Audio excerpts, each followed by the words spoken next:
आम्ही Guinness book of रेकॉर्डसाठी पण तिचा प्रयत्न करत आहोत व लवकरच त्याचे निकाल सुद्धा आमच्या हाती येतील अशी अपेक्षा आहे.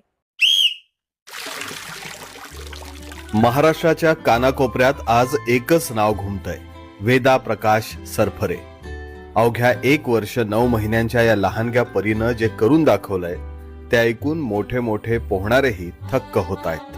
भारताच्या इतिहासात सर्वात कमी वयाची पोहणारी म्हणून वेदाचं नाव आता सुवर्ण अक्षरात लिहिलं गेलंय.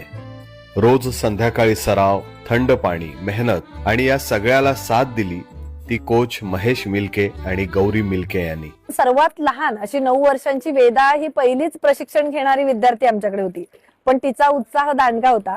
सुरुवातीला आम्ही तिला खेळत बागडत पाण्यामध्ये घेतलं, त्यानंतर तिला फ्लोटिंग शिकवलं, ब्रीदिंग करायला शिकवलं.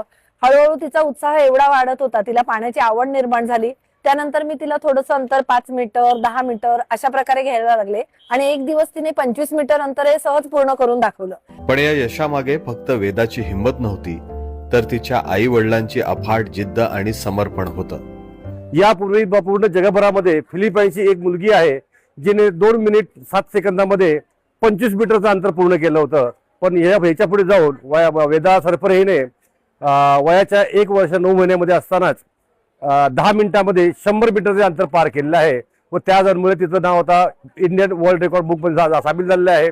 त्याचप्रमाणे तिचं आम्हाला कालच ईमेल आलेला आहे, एशियन बुक ऑफ रेकॉर्ड मध्ये तिचं नाव गेलेलं आहे आणि आता आपण तिच्या वर्ल्ड रेकॉर्डसाठी प्रयत्न करत आहोत. भीती तर म्हणजे पहिले असं वाटायचं की बाबा करेल की नाही, म्हणजे एक आई म्हणून धाडस होत नव्हतं.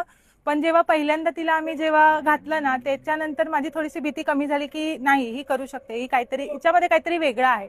आणि असं म्हणतात ना की काहीतरी जेव्हा आपल्याला मोठं करायचं असतं तेव्हा काहीतरी रिस्क आपल्याला घ्यावीच लागते, असं मला वाटलं आणि आम्ही ते कंटिन्यू केलं.